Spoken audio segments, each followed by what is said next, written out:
4-5 দিন রাতের বেলায় ডক্টর ইউনূস কিন্তু যমুনায় ঘুমোচ্ছেন না। রাত 8টা বাজলেই তিনি যমুনা ছেড়ে চলে যান এবং পরের দিন সকাল 8টায় আবার যমুনায় ফিরে আসেন। কামরুল হাসান আনসারী নামে একজন জামাতের সমর্থক অনুসারী আছেন, তিনি গোলাম আজমের খুব ঘনিষ্ঠ ছিলেন। প্রতি রাতে এই কামরুল হাসান আনসারী ডক্টর ইউনূসকে নিয়ে ক্যান্টনমেন্টে চলে যান, তিনি ক্যান্টনমেন্টে রাত্রি যাপন করেন এবং এই আনসারী আবার সকালে ডক্টর ইউনূসকে ফিরিয়ে দিয়ে যায়। তিনি ভয়ে যমুনায় থাকেন না যে হয়তো রাতে কোনো কিছু একটা ঘটে যেতে পারে এবং তাকে ক্ষমতাচ্যুত করা হতে পারে। যে একটা লোকের বেইমানির কারণে সেদিন ডক্টর ইউনূসের পতন হয়নি, সবকিছু সেট ছিল, রেডি ছিল, একটা মানুষ শেষ মুহূর্তে চোখ উল্টিয়ে ফেলেছে। এই মানুষটির আমি নাম বলবো না, কিন্তু আপনারা আমার বাকি কথা শুনে আমি নিশ্চিত আপনারা বুঝতে পারবেন। এই লোকটা যখন আপনার সাথে কথা বলবে মনে হবে যে তিনি আপনারই লোক, আপনার পছন্দ মতো কথা বলছে। সে যখন পেন্টাগনের সাথে কথা বলে তখন সে পেন্টাগনের লাইনে কথা বলে, যে সে যখন ভারতের সাথে কথা বলে তখন সে ভারতের লাইনে কথা বলে। সে যদি আপনার বন্ধু হয়, আপনার সাথে যখন কথা বলবে মনে হবে যে আপনার লাইনে কথা বলছে, কিন্তু সে সবার লাইনে কথা বললেও সে যখন ডক্টর ইউনূসের সাথে কথা বলে তখন সবাই ভাববে যে সে ইউনূসের লোক। কিন্তু সবার মন জুগিয়ে চললেও সে ভেতরে ভেতরে ছিল জামাতের একজন খাঁটি এজেন্ট, জামাতের লোক, কিন্তু তার এই মুখোশ উন্মোচিত হয়ে গেছে।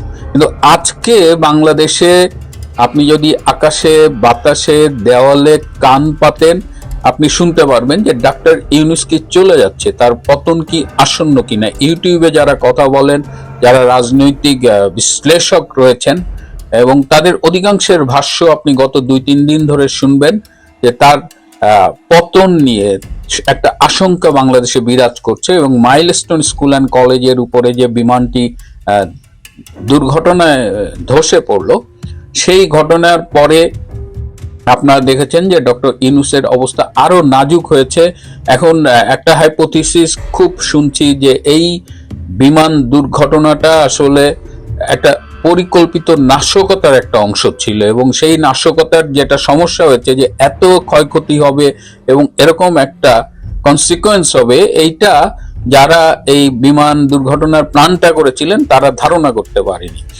গোপালগঞ্জের যে গণহত্যা হলো আপনারা দেখেছেন, সেটা থেকে দৃষ্টি সরাতে গোপালগঞ্জের ফলে আর্মি যে একটা বিতর্কিত ভূমিকায় পড়লো, সেইখানে আর্মিকে হিরো বানানোর যে একটা প্রজেক্ট নেওয়া ছিল সেই প্রজেক্টটা ফেল করেছে, এবং ফেল করেছে তো করেছে, এখন আর্মির গায়ে এমন কালিমা লেগেছে যে সেই কালিমা সহজে যাবে না। সো ন্যাচারালি আর্মি কিন্তু খুব ক্ষুব্ধ অবস্থায় আছে।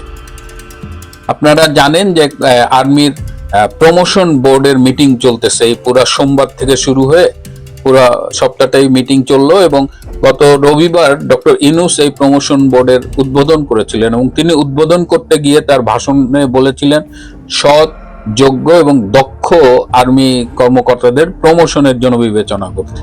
এর আগে সাধারণত দীর্ঘদিন বলা হয়েছে মুক্তিযুদ্ধের চেতনায় বিশ্বাসী দক্ষ যোগ্যদের প্রমোশন দেওয়ার কথা বলা হতো, কিন্তু এবার সৎ শব্দটা যোগ করা হয়েছে। এই সৎ শব্দটা যোগ করার কারণে আর্মির মধ্যে একটা প্রতিক্রিয়া দেখা দিয়েছে, কারণ এই সৎ শব্দটার বাংলাদেশের সোল এজেন্সি হলো জামাতে ইসলাম। সমস্যা হলো যে সাধারণত বোর্ডে যাদের প্রমোশনের জন্য নাম যায় তাদের হয়তো 1/3 প্রমোটেড হয়, 2/3 প্রমোটেড হয় না। তার মানে কি যে 2/3 প্রমোশন হলো না তারা কি অসৎ?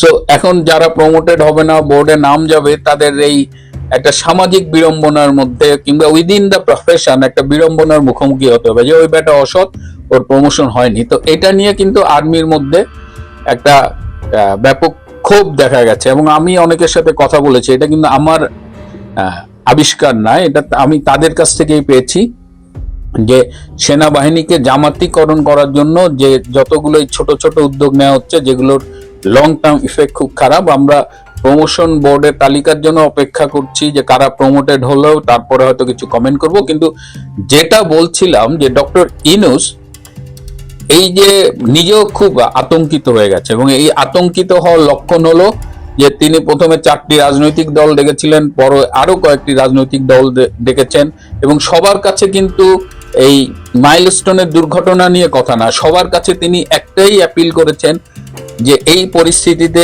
আমার যদি পতন হয় তাহলে আপনাদেরও রক্ষা থাকবে না, স্বৈরাচার ফিরে আসবে, হাসিনা ফিরে আসবে, সুতরাং আমাদের ঐক্যবদ্ধভাবে হাসিনা ফেরাটা ঠেকাতে হবে।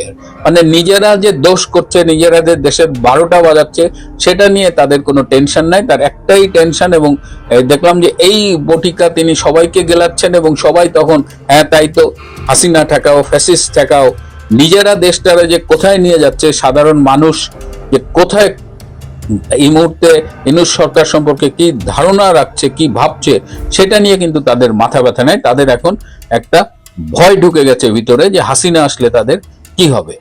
এবং এই যেসব দল ইউনূসের ডাকে সাড়া দিয়ে দেখা করেছে, তাদের অনেকে আবার বাইরে এসে বলেছে যে যখন আপনি বিপদে পড়েন তখন আমাদের ডাকেন, আমাদের কাছে উদ্ধার চান, কিন্তু আবার আপনি প্রোটেকশন দেওয়ার ব্যাপারে আপনি এনসিপি নামক একটা দলের প্রোটেকশন দিয়ে বেড়ান। সুতরাং দলগুলো যে খুব হ্যাপি তা না, কিন্তু এই জামাতে ইসলামী যারা কাঠি নাড়াচ্ছে পেছন থেকে, এনসিপি, এই দুটা দল হলো ইউনূসের ডান হাত বাম হাত।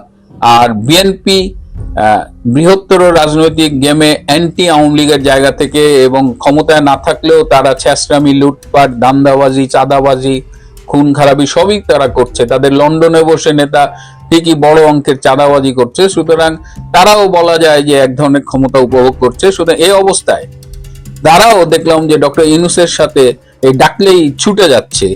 এত বড় একটা দল বিএনপি, তার যে একটা নিজস্ব রাজনৈতিক স্ট্যান্ড সেটা আমরা দেখতে পাচ্ছি না, পুরো দেউলিয়া একটা অবস্থানে তারা আছে। এখন এই ভয়ের ফলে আরেকটা খুব মজার ঘটনা ঘটেছে, আপনাদের জানাই, গত 4-5 দিন রাতের বেলায় ডক্টর ইউনূস কিন্তু যমুনায় ঘুমোচ্ছেন না। রাত 8টা বাজলেই তিনি যমুনা ছেড়ে চলে যান এবং পরের দিন সকাল 8টায় আবার যমুনায় ফিরে আসেন। কামরুল হাসান আনসারী নামে একজন জামাতের সমর্থক অনুসারী আছেন, তিনি গোলাম আজমের খুব ঘনিষ্ঠ ছিলেন। প্রতি রাতে এই কামরুল হাসান আনসারী ডক্টর ইউনূসকে নিয়ে ক্যান্টনমেন্টে চলে যান, তিনি ক্যান্টনমেন্টে রাত্রি যাপন করেন এবং এই আনসারী আবার সকালে ডক্টর ইউনূসকে ফিরিয়ে দিয়ে যায়। তিনি ভয়ে যমুনায় থাকেন না যে হয়তো রাতে কোনো কিছু একটা ঘটে যেতে পারে এবং তাকে ক্ষমতাচ্যুত করা হতে পারে। তিনি ক্যান্টনমেন্টে খুব উঁচু পর্যায়ের একজন সেনা অফিসারের বাসায় থাকেন। তো ডক্টর ইউনূস এত ভয় পাচ্ছেন কেন? এই যে সচিবালয়ের যে আন্দোলনটা হলো, এটাকে অত্যন্ত পরিকল্পিতভাবে তারা এটাকে ছাত্রলীগের আন্দোলন বলার চেষ্টা করছে, কিন্তু তারাও জানে, দেশবাসীও জানে, যারা আন্দোলনে অংশগ্রহণ করেছে সেই ছাত্রছাত্রীরাও জানে যে এটা সাধারণ ছাত্রছাত্রীদের একটা স্বতঃস্ফূর্ত বিক্ষোভ এবং সবাই ডক্টর ইউনূসকে মোটামুটি লাল কার্ড দেখিয়ে দিয়েছে। একদম জামাত বা এইসব রাজনৈতিক চামচা ছাড়া সাধারণ মানুষের পক্ষ থেকে ডক্টর ইউনূসকে অনেক আগেই হলুদ কার্ড দেখানো হচ্ছিল, কিন্তু তাকে লাল কার্ড দেখানো হয়ে গেছে। তো এই অবস্থায় ডক্টর ইউনূসের সম্ভাব্য 3টা পরিণতি হতে পারে। একটা হলো যে তিনি ক্ষমতাচ্যুত হয়ে বন্দী হতে পারেন, দ্বিতীয় হলো তিনি হয়তো দেশ ত্যাগ করতে পারেন, দেশ ত্যাগ করে পালিয়ে যেতে পারেন, দ্বিতীয় কোনো দেশে, কয়েকটা দেশের নেগোসিয়েশন চলতেছে, তিনি পালিয়ে কোন দেশে যেতে পারেন। ফ্রান্স তার একটা পছন্দের দেশ যেখানে তিনি পালিয়ে যেতে চান।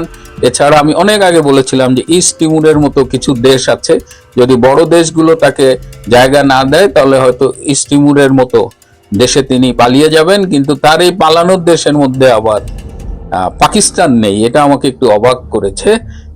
তৃতীয় আরেকটা পরিণতি হতে পারে, সেটা সম্ভাবনা খুব কম, কিন্তু রাজনীতিতে তো বলা যায় না, আমি সেই পরিণতির কথাটা এখানে উচ্চারণ করছি না। কিন্তু ডক্টর ইউনূস ভয়াবহ অবস্থার মধ্যে আছে এবং তার উপদেষ্টা পরিষদের মধ্যে এক ধরনের কাঁপুনি কাজ করছে। শনিবার, আজকে এই যদিও সরকারি ছুটির দিন, কিন্তু অনেক উপদেষ্টাই শনিবার দিন অফিস করে, কিন্তু আজকে কোনো উপদেষ্টাকে অফিস করতে দেখা যায়নি। এবং আজকে আমি যখন রেকর্ড করছি দুপুর 3টার দিকে ঢাকায় একটা জরুরি উপদেষ্টাদের মিটিং হওয়ার কথা শুনেছি। তো এটি এখনো আমি নিশ্চিত না, একটা মিটিং হতে পারে। Something fishy is going on এবং এইবার ডক্টর ইউনূসের হয়তো দিন শেষ হয়ে আসবে এবং এইবার জেনারেল ওয়াকার খান তাকে আর রক্ষা করতে পারবেন না, কারণ এইবারের যে পরিবর্তন, জনগণের স্বতঃস্ফূর্ত ক্ষোভ এবং জাতীয় এবং আন্তর্জাতিক যে বিষয়গুলো, যে প্রভাবকগুলো কাজ করছে, তার কোথাও জেনারেল ওয়াকার খানকে রাখা হয়নি, কারণ general Waqar Khan is very dedicated and committed to Jamaat-e Islam and এই ইসলামিক ফোর্স, এই জঙ্গি গোষ্ঠীর প্রতি কমিটেড। সুতরাং এইবার যদি পরিবর্তন হয়, সেটা জনগণের আকাঙ্ক্ষার পরিণতিতেই এই পরিবর্তন হবে এবং এর সাথে আন্তর্জাতিক কিছু প্রভাবক কাজ করবে। এই আন্তর্জাতিক প্রভাবকদের বিষয় নিয়ে আমি এই মুহূর্তে কিছু বলছি না, কিন্তু যে কোনো একটা পরিবর্তনের জন্য অপেক্ষায় থাকুন। বাংলাদেশে নতুন দিন, নতুন সূর্য উদয়ের ব্যাপারটা যা সময়ের ব্যাপার। Please wait and have patience. আজ এ পর্যন্তই। ভালো থাকবেন, সুস্থ থাকবেন, তার চেয়েও জরুরি হলো নিরাপদে থাকবেন। সবাইকে অনেক ধন্যবাদ।